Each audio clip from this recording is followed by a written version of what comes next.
Reforms में निश्चित रूप से बिल्कुल पारदर्शिता के साथ आगे सरकार काम करेगी। रिफॉर्म्स में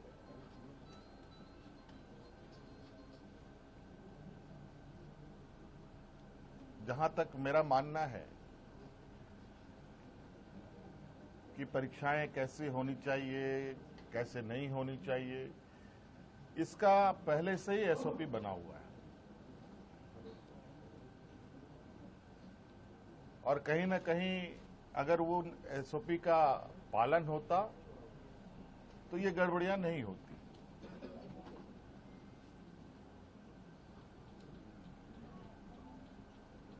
क्योंकि एसओपी में ही इतने कड़े प्रावधान हैं और इतने बेहतर तरीके से परीक्षा लेने का व्यवस्था है,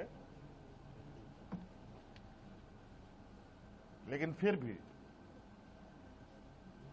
हम उस रिफॉर्म्स में कुछ और बेहतर करने की चूंकि इतनी बातें आई हैं तो बहुत सारी बातें बात बात में आती भी हैं, अच्छे सुझाव भी आते हैं, तो उन रिफॉर्म्स में उस सबको भी जोड़ा जाएगा। और चूंकि हमने पोर्टल भी खोल रखा है, चाहे वो छात्र हो, शिक्षक हो, अभिभावक हो, उस विषय पर अपना उस पोर्टल पर अपने सुझाव दे सकते हैं और विशेषज्ञों की टीम के साथ उनको साझा किया जाएगा और क्या बेहतर हो सकता है उसको किया जाएगा। रिफॉर्म्स के लिए हम लोगों ने हमारे आईएएस अधिकारी अमिताभ कौशल जी की अध्यक्षता में कमेटी बनाने का निर्णय लिया है,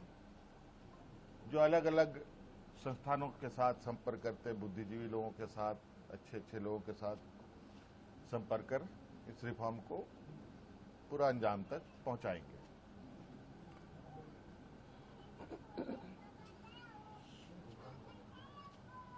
दूसरी बात, जेपीएससी का जो 14वीं जेपीएससी की बात है, मुझे लगता है कि हमारे माननीय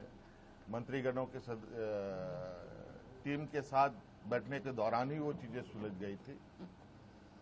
बैकलॉग की भी बात सुलझ गई थी और कई जगह पर लोग नियुक्त भी हुए हैं।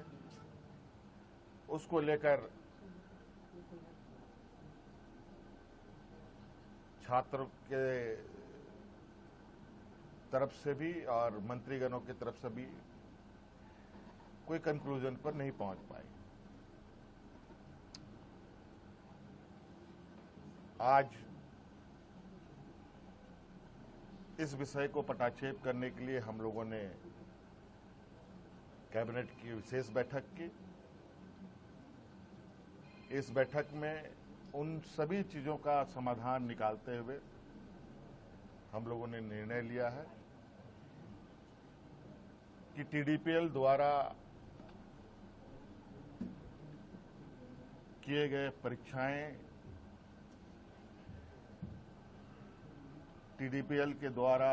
प्रकाशित रिजल्ट और टीडीपीएल द्वारा जो भी अभ्यर्थी चुने गए हैं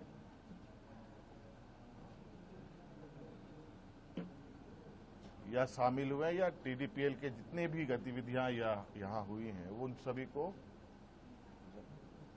कैंसिल किया जाता है, रद्द किया जाता है।